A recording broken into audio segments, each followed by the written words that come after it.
Shalom.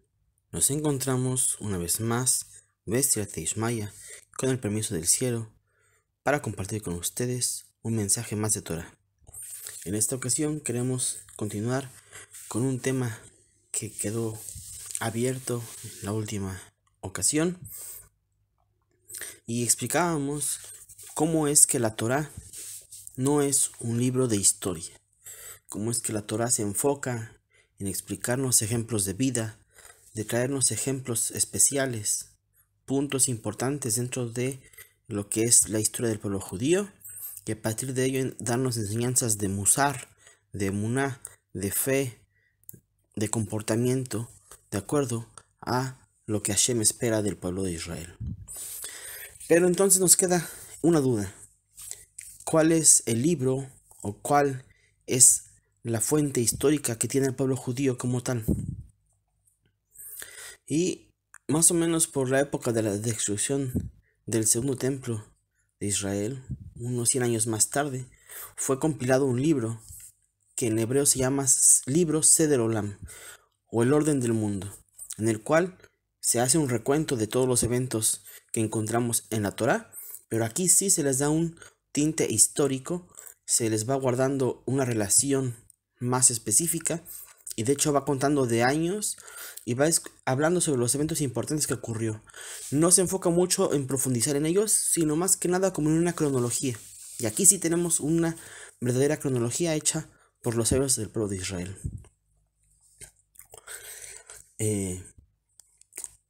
Nos va contando sobre los periodos de los reinados, cuántas personas hubo, cuántos reyes hubo, y nos va dando un listado de los años exactos en los que acontecieron estos eventos.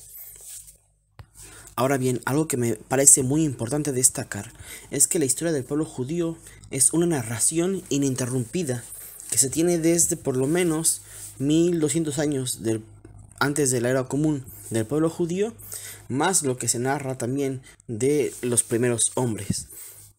Por eso es que el calendario judío se encuentra hoy en el año 5700 y contando. Y como de siempre se menciona, el pueblo judío vio a los grandes imperios nacer y desaparecer, a los egipcios y todos los imperios que les siguieron, a los medos, los persas, los babilonios, los griegos, los romanos, en la época antigua. Y esto va a ser importante porque el pueblo judío va a ver estos imperios desde afuera y también desde adentro, porque todos y cada uno de ellos van a someter al pueblo judío, y el pueblo judío va a estar inmerso dentro de estas sociedades, dentro de estas potencias mundiales, y los vamos a ver, como dije ya, desde una óptica externa, como enemigos, como un peligro amenazante, pero también más adelante se va a hablar de ellos como el pueblo judío dentro de estos ejércitos, estos imperios. Y esto es importante porque, de nuevo, ahí tenemos una cadena que no se rompe, una cadena que continúa. Ahora, ¿a qué viene todo esto? La historia como la conocemos fue un método que fue desarrollado en Occidente por la sociedad griega. Como la conocemos hoy, los primeros historiadores que escribieron fueron los griegos, que hicieron relatos como lo conocemos hoy. Prácticamente ellos le dieron forma a la historia como la conocemos, a este método. Posteriormente los romanos continuaron con este método, y hasta el día de hoy las instituciones académicas intentan reforzar este método y continuar, digamos, en esta línea de narraciones. Y este método es más o menos así: se recopilan datos, informaciones, se encuentran diarios, registros arqueológicos en nuestra época, informantes diversos, económicos, de cultura, todo lo que vaya dejando un vestigio escrito o en estructuras, en construcciones, todo eso se compagina y se trata de amalgamar, se trata de encontrar la armonía que hay en todas estas huellas que dejaron las civilizaciones. Pero de nuevo, como lo digo, por ejemplo, en los siglos 1700, la comunidad más importante que recopiló toda la información histórica fue la comunidad británica, Y ellos, digamos que de cierta forma iban dándole forma a la historia como la conocemos. Conforme los británicos iban encontrando algo sobre alguna sociedad, iban escribiendo un libro y luego si había algo que renovar, lo reescribían y lo renovaban. Y así cada determinado tiempo, de acuerdo a los descubrimientos arqueológicos, se iban haciendo correcciones a los libros. Pero siempre, digamos, eran una fuente tercera quien recopilaba unos datos que encontró que alguien más dejó. Pero no eran datos de un cuerpo, de una sociedad que dijeran, bueno, mira, esto fue lo que escribimos nosotros hace 1000 años. Hace 2000 años, esto fue lo que escribimos. No había esa continuidad de transmisión, sino que hoy en día nosotros interpretamos lo que alguien más encontró y que alguien más dejó. Pero no es lo que nosotros interpretamos sobre un tercer objeto, para dejarlo más claro. Es un tercer ojo lo que está viendo desde afuera y no desde adentro. Y para mí eso es un foco muy importante para poder entender lo que es la información y cómo interpretarla. Porque, por ejemplo, yo, como una persona que nací en Occidente, en México, muy cerca de Estados Unidos, toda esta cultura occidental me influyó y en la forma en la que yo estructuro mi pensamiento y en la que yo veo es en la forma occidental y no es compatible muchas veces con la forma africana de ver el mundo, con la forma oriental, perdón, de ver el mundo, ya no digamos Medio Oriente o Lejano Oriente. Cada quien tiene un pensamiento diferente y esto va a estar determinado por la cultura en la que nacimos. Y para mí algunas cosas van a ser raras y exóticas, pero para los demás eso es normal. Entonces, este sesgo siempre va a estar puesto en los historiadores de Occidente cuando queremos ver el mundo de Oriente. Y de nuevo, esto me parece muy importante porque somos un observador ajeno a la situación que se presentó.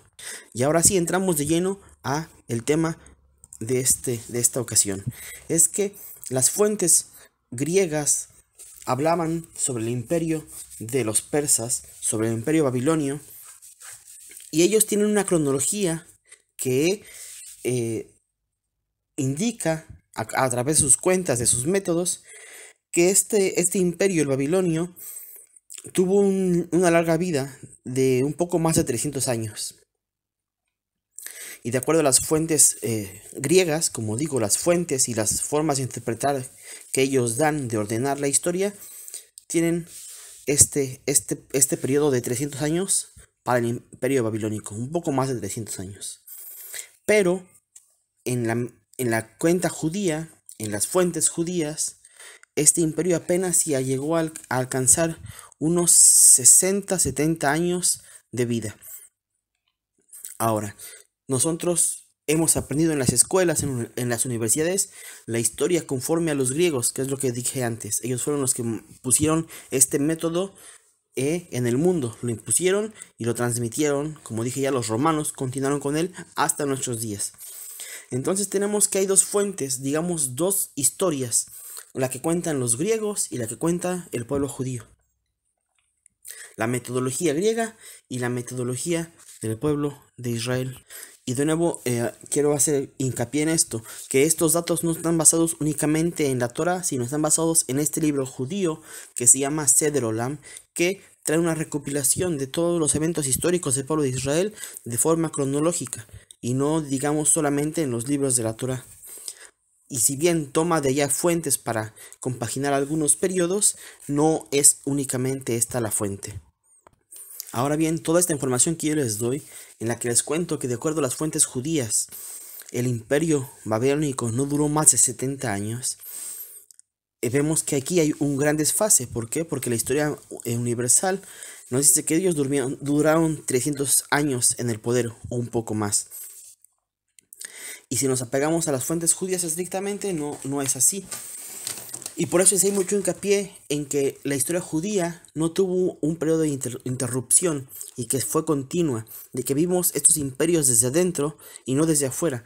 Porque, por ejemplo, uno de los puntos que yo podía criticar a este método es que los griegos, cuando escribieron la historia de los persas y de los babilonios, ellos escriben sobre una civilización que se encuentra a más de 5000 kilómetros de distancia de ellos. Y si bien son las dos civilizaciones que iban a competir, hay cuestiones que se pueden perder, que se pueden transgiversar, que se pueden malentender. Y recordemos que ellos la gente hoy en día, a través de los escritos de los griegos, es que le dan sentido a esa historia. Y no son los griegos mismos los que dicen la historia del imperio babilonio fue de 300 años. No, son los historiadores de hoy, en base a los escritos de los griegos de hace más de 2300 años, 2400 años, 2700 años, que dicen, los babilonios duraron tanto tiempo. Sin embargo, la fuente judía no es así. La fuente judía los tuvo más cerca a los babilonios. Y no solamente que los tuvo más cerca, sino que fuimos conquistados por ellos. Y el pueblo judío estuvo dentro de Babilonia durante el exilio. Entonces, si tú me preguntas a mí quién sabe más sobre mi vecino Pedrito que vive aquí en mi edificio, si sabe más el vecino de enfrente, o no sé, una persona que vive en la ciudad que se encuentra a 100 kilómetros de acá, y viene y dice, yo conozco de Pedrito y esto, y esto, y esto, y esto, y esto, porque así me dijeron. Pero el vecino de aquí enfrente dice, no es cierto, Pedrito tiene 2 hijos, está casado hace 10 años, yo lo conozco, fuimos juntos al kinder y también en la primaria y en la prepa se fue a tal prepa y yo me estudié acá. Entonces hay una información más de primera mano, es lo que quiero dar a entender. Y eso me parece es mucho más valioso, a mi punto de ver. Obviamente hay un método que está impuesto por más de 2000 años, una forma, una óptica de entender el mundo y que se ve reflejada en los libros de historia hasta el día de hoy. También quiero recalcar que solamente esta cuenta de forma de ver la historia, la cronología judía, solamente es a través de este libro de Seder Olam. Pero si nosotros vamos, por ejemplo, a las universidades de Israel, que no tienen este libro como referencia y que tienen su método también aprendido como todas las universidades del mundo, de este método griego, romano, que evolucionó y que se formó, digamos, como la voz sonante en el rubro de la historia, pues obviamente si le preguntan a historiadores judíos que están basados en este método griego, no van a tener en cuenta este libro de Seder Olam. Pero si tú tomas en cuenta lo que dice el libro de Seder Olam, entonces vas a tener una cuenta totalmente diferente, cronológica, a la cuenta griega, perdón. Y por eso es que tenemos ese aproximado de 160 años perdidos en la historia, porque son 160 años que están desfasados en la narrativa griega con respecto a la narrativa judía.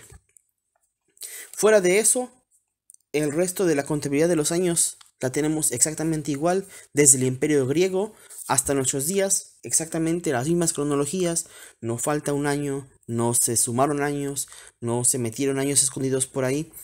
Y me parece que eso también es importante porque últimamente, hace unos 10, 15 años viene esa teoría surgiendo de que no, que en el año 1700 a lo mejor metieron 100 años de más porque había alguien que quería un capricho y así, o que en el año 1200, o que en el año 800 algún rey quiso también cambiar determinada cuenta para ser el rey en el nuevo siglo, pero no, la cronología judía, que fue independiente de la cronología del resto del mundo, y no solamente la judía, sino la china y de otros grandes pueblos, van más o menos a la par en toda esta época. Solamente es en esta cuenta que les mencionamos del imperio babilónico que tenemos un desfase de 160 años. Y solamente ahí y en ningún otro lugar. Y bueno, al final de esta discusión solamente el tiempo la va a poder derribar. Las evidencias arqueológicas que van a seguir surgiendo son los que van a dar las pautas para los libros de historia en el futuro, y ya sea que uno u otros tengan que corregir la información que tienen, bueno, se verá en los años venideros. Pero hay muchas opiniones dentro del campo de la historia que también empiezan a decir, mira, este rey tenía que haber gobernado en la época de este otro rey, y vemos que esto no está 100% cerrado, vemos que por aquí hay algún dato que no cuadra, y poco a poco también las evidencias históricas empiezan a ver que a lo mejor esa brecha de 160 años se puede cerrar de a poco, un poco más. Espero que este tema haya sido de su interés, que podamos seguir fortaleciéndonos en la emuná del pueblo judío, en la emuná de Hashem, que podamos seguir acercándonos en esta época que estamos de luto por la destrucción del templo, y que podamos prontamente tener ese resplandor de la luz de Hashem en el monte de Jerusalén. Nos despedimos por el momento, pero los esperamos por un próximo encuentro de Torah. Shalom.